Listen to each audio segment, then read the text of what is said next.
Hello, I'm David Romo, and this is Lakefront News. We thank you for joining us today. Flu prevention is crucial during this time of year. Jesus Cortez finds out more on this topic. With the flu season in full swing, I went and talked to students about what are they doing to prevent getting the flu. It's like bundling up and staying warm. I think in the cold is really important, like wearing gloves, hats, jackets, and staying warm. Drinking a lot of water. Washing your hands daily, covering your cough. Senior Gabrielle Perez shared her experience about catching the flu over winter break. I got it a day before New Year's, and then I had it for 4 days after that, and I was just miserable. Basic flu symptoms, fever, where you feel like you have the chills, muscle aches. Obviously, there's like that ugly stomach feeling that you have. Health Services Office Manager Julie Kneiper offers her expert advice on flu prevention. You can take the following actions to help decrease your opportunity for getting the flu. You want to make sure and cover your cough, which means you want to cough into a tissue or your sleeve. You want to do continual hand washing. That's about the most important thing.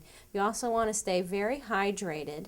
And the most important fact is you want to get the vaccine.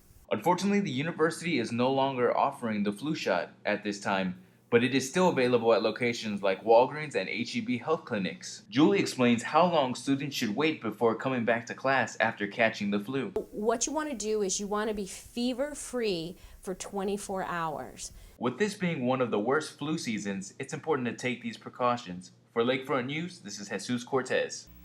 The Student Government Association hosted their first Student Voice Assembly of the semester last week. The student body received news about upcoming university events, as well as having the opportunity to listen to Dr. Jeffrey Cantor, the school's Chief Strategy and Research Officer.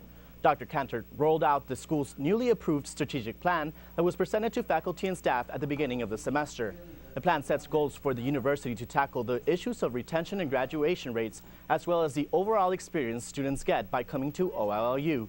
One of the goals set in the strategic plan is to distinguish the university as one of the top 20 Catholic universities in the nation. Many students were able to voice their concerns with the plan. The Student Government Association scheduled a separate meeting to be held this week where a more detailed and extensive explanation of the plan will be presented to the student body. Students interested in listening to the plan can attend the meeting, which will be on January 24th in the library community room from 12:15 to 1:30. If you have any further questions, you can contact the student government at sga@ollusa.edu or call extension 2589. In other news, OLLU's visiting writer for 2013 is one who will definitely go down in history. Lakefront's Margaret Tovar has the latest details. OLLU will be hosting Obama's inauguration ceremony poet this April as its spring visiting writer. It is an honor to have Blanco in our second inauguration, Obama said. He continues to quote, "His contributions to the fields of poetry and art have paved the way for future generations of writers. Richard's work is well suited for an opening that will celebrate the strength and diversity in our country." He will be the 5th inaugural poet, as well as the first Latino, first open gay male poet, and the youngest person to serve in the role. For more information on Richard Blanco, you can refer to www.ollusa.edu. Set up at the kitchen table that night, her hair in curlers, pencil and pad, jotting down $2 bets, paying 5-1 on which miss would take the crown that year. Margaret Tovar, Lakefront News. As we spring into the second semester in 2013, there are some new faces walking around campus. Neida Escamilla talks with one new faculty member at OLLU. Students aren't the only new arrivals at Our Lady of the Lake University. This semester, we also welcome new faculty like Adjunct Professor John Waldron. I've taught a variety of subjects ranging from paralegal studies to communication, also a lot of real estate law in the past, and currently I'm back in my first love, which is journalism. Aside from teaching at Our Lady of the Lake, Waldron is also a part-time professor at ITT Tech and the University of Phoenix.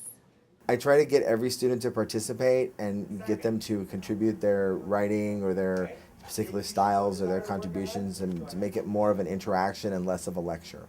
On top of teaching, Waldron also spends his time as a freelance writer and has written for publications such as the Business Journal. I decided I wanted to become a writer in 1992 when I was an undergrad at University of Wisconsin-Oshkosh, and after working on the student newspaper and working with several offices on campus, I realized that it was the fit for me. We would like to welcome Professor Waldron and all other new faculty members to the Our Lady of the Lake family. Neira Escamilla, Lakefront News. Before we leave, we want to remind you to make your submissions to the thing itself, OLLU's Literary Journal. The journal has 5 categories, which include fiction, poetry, nonfiction, fine art and photography, and video. The submission deadline is January 31st. For more details on how you too can submit your work, visit www.ttijournal.org and click on the submissions link. This concludes our newscast for the week. We invite you to visit us online at lakefrontsa.com for more stories. I'm David Romo signing off. We will see you next week.